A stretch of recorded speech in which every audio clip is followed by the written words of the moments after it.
कसबा बावडा इथल्या झूम प्रकल्पाजवळच्या मलनिस्सारण प्रक्रिया केंद्राचा लोकार्पण सोहळा आज पालकमंत्री हसन मुश्रीफ यांच्या हस्ते पार पडला। यावेळी बोलताना नामदार हसन मुश्रीफ यांनी कोल्हापूर महानगरपालिका प्रशासनानं नागरिकांना सर्व मूलभूत सुविधा उपलब्ध करून दिल्याच पाहिजेत अशी अपेक्षा व्यक्त करत आयुक्त के मंजुलक्ष्मी यांच्यासह अधिकाऱ्यांना धारेवर धरलं। हर्षजित घाटगे, जल अभियंता नेत्रदीप सरनोबत यांच्यासह उपस्थित अधिकाऱ्यांचे चेहरे बघण्यासारखे झाले होते। पालकमंत्री हसन मुश्रीफ यांनी आयुक्त के मंजुलक्ष्मी यांना तुम्हाला जिल्हाधिकारी व्हायचंय का आयुक्त म्हणून राहायचंय असा सवाल करत त्यांना त्यांच्या जबाबदारीची जाणीव करून दिली। ज्यावेळी महानगरपालिकेत बैठक घेतली होती आढावा, त्यावेळेला मी स्पष्टपणे आयुक्तांना सांगितलं होतं, आता आयुक्त झाल्यामध्ये इंटरेस्ट आहे की कलेक्टर व्हायला इंटरेस्ट आहे मला माहिती आहे, तर आता कलेक्टर काय ते पुन्हा होणार नाहीत, कारण 4-5 वर्ष सिंधुदुर्गला होत्या।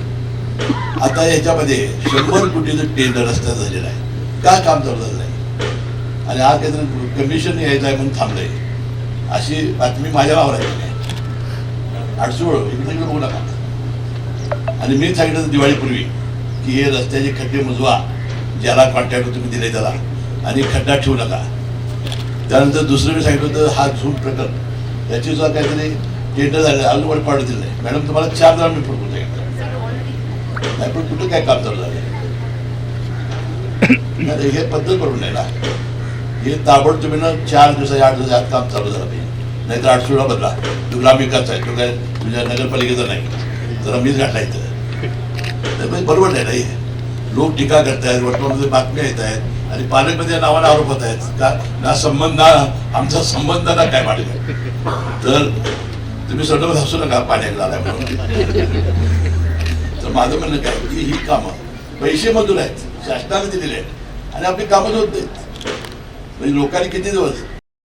यावर आयुक्तांनी कोल्हापूर शहरातील सर्व प्रश्नांसंदर्भात संबंधित अधिकाऱ्यांना सूचना दिल्या असून त्यानुसार लवकरच सर्व प्रश्न निकाली काढले जातील अशी ग्वाही दिली। या दरम्यान झूम प्रकल्पाजवळ राहणाऱ्या महिलांनी येऊन आपल्या व्यथा मांडल्या।